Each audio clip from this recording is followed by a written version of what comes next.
Assalamualaikum warahmatullahi wabarakatuh. Bertemu lagi di channel View ILS. Kali ini kita akan melanjutkan pembahasan ilmu nahwu dasarnya dengan pembahasan mengenal isim maksur dan isim mankus. Ini dua isim yang mirip atau yang serupa.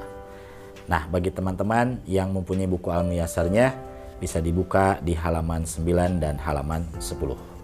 Baiklah, kita akan bahas terlebih dahulu al-maksur atau isim maksur.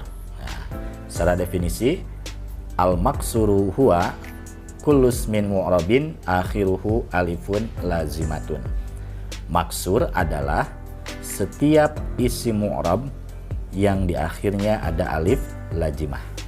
Nah, teman-teman, jika kita perhatikan definisi ini, maka sekurang-kurangnya ada dua catatan untuk isim maksur ini.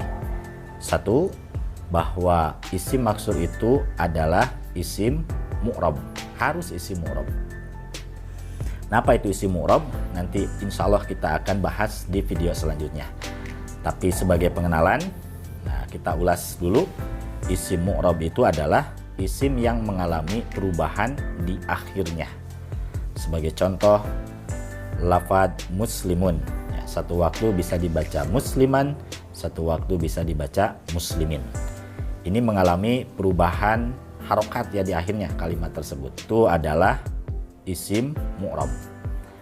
Nah, sementara ada yang tidak berubah sama sekali di akhirnya, tetap dalam satu keadaan. Nah, itu sebaliknya dari mu'rab disebut dengan mabni. Contohnya adalah isim domir, salah satunya. Huwa misalkan.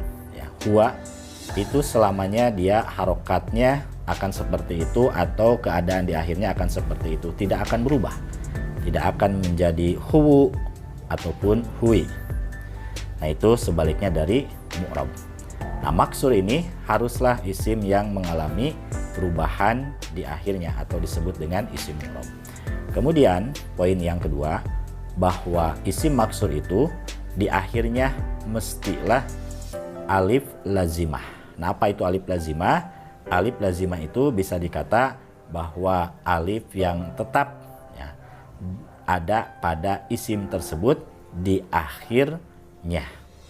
Nah, sebagai contoh bisa kita lihat al-fata, ya, artinya seorang pemuda. Nah, lihat di ujung kalimatnya ya, atau di ujung lafadznya.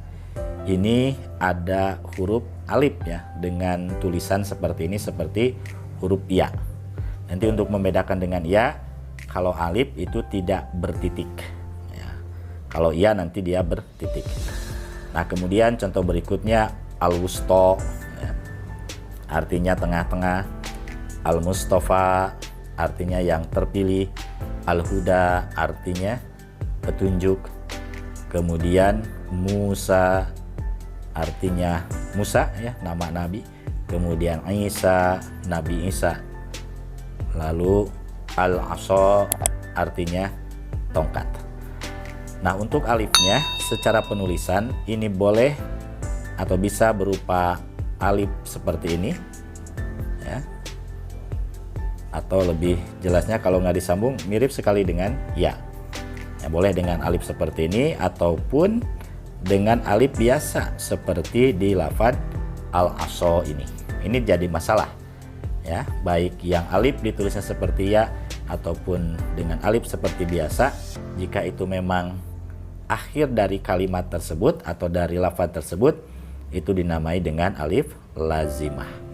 Nah, setiap isim yang diakhiri dengan alif lazimah ini dia disebut dengan maksur. Nah, kemudian yang keduanya setelah maksur adalah mankus. Nah, ini saudara kembarnya ya. Apa itu mankus? Al-mankusu huwa kullus min mu'rabin akhiruhu yaun lazimatun maksuratun ma qablaha. Isim mankus adalah setiap isim mu'rab yang di akhirnya ada ya lazimah yang dikasrah apa yang sebelumnya atau huruf yang sebelumnya. Nah, teman-teman, jika kita perhatikan lagi definisinya, bahwa mankus ini tidak jauh berbeda dengan maksur ya, maka disebut saudara kembar gitu. Nah, isim mankus poin pertamanya dia itu adalah isim mu'rab, sama seperti maksur. Kemudian poin yang keduanya di akhirnya ya lazimah.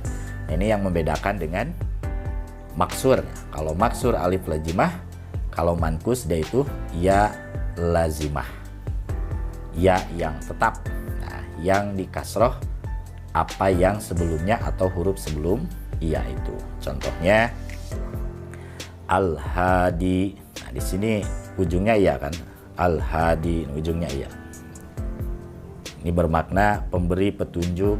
Kemudian azani artinya pezina ya. Lalu ad-da'i artinya penyeru. Kemudian ar-rami artinya pemanah.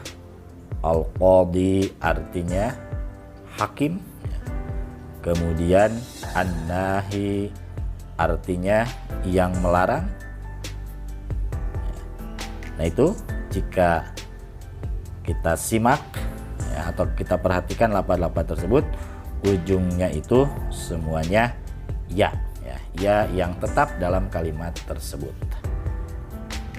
Nah, itulah teman-teman apa yang disebut dengan maksur dan mankus. Semoga pembahasan barusan dapat dipahami oleh teman-teman sekalian dan menjadi ilmu yang bermanfaat. Sekian, wassalamualaikum warahmatullahi wabarakatuh.